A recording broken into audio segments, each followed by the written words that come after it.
Você acha que a raiva, a indignação e a frustração estão diretamente ligadas umas às outras? E ontem a minha irmã tocou nesse ponto comigo sobre a raiva e a indignação. E ela até falou que ela acha que para ela a indignação é pior do que a raiva.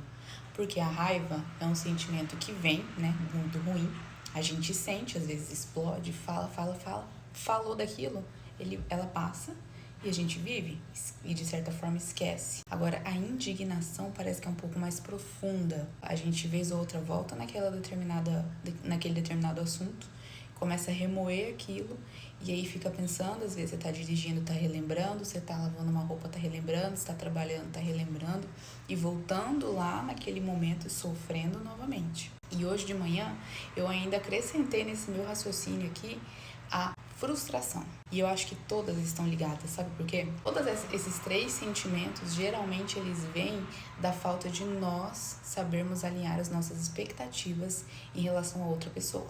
Porque geralmente esses três sentimentos a gente permite que sejam despertados na gente porque nós criamos expectativas em alguma situação, em alguma coisa que está ligada a uma pessoa para poder acontecer. E eu fui até pesquisar o significado de frustração e decepção. De certo modo, estão ali muito próximos uma da outra, né? Sempre ligados a uma segunda ou terceira pessoa e gera em nós mesmos esses sentimentos que são ruins. E aí o que acontece? A frustração, né, é um sentimento que a gente vai sentir na nossa vida inteira.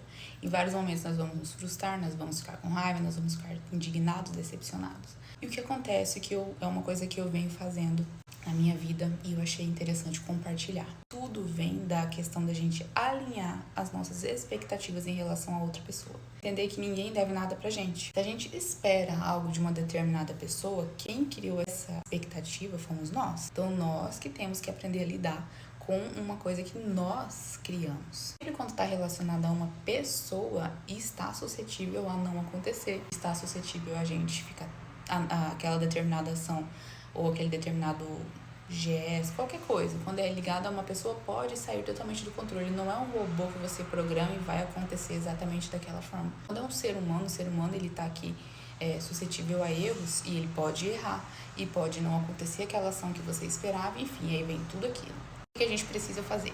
E é o que eu faço na minha vida. Prefiro ser surpreendida do que ficar decepcionada. Acho que quando a gente começa a colocar isso na nossa vida, fica mais fácil. Porque você já não vai ficar esperando nada de ninguém. Primeiro, porque ninguém te deve nada.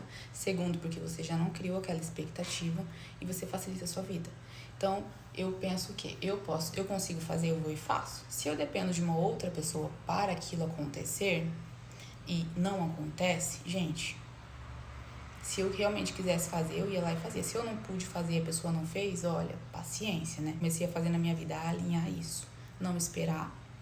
E se acontecer, eu vou ficar muito feliz. Antes de eu ficar feliz por ter acontecido algo que eu não esperava, do que eu esperar que algo aconteça e não acontecer e eu ficar triste, ficar decepcionada, ficar indignada.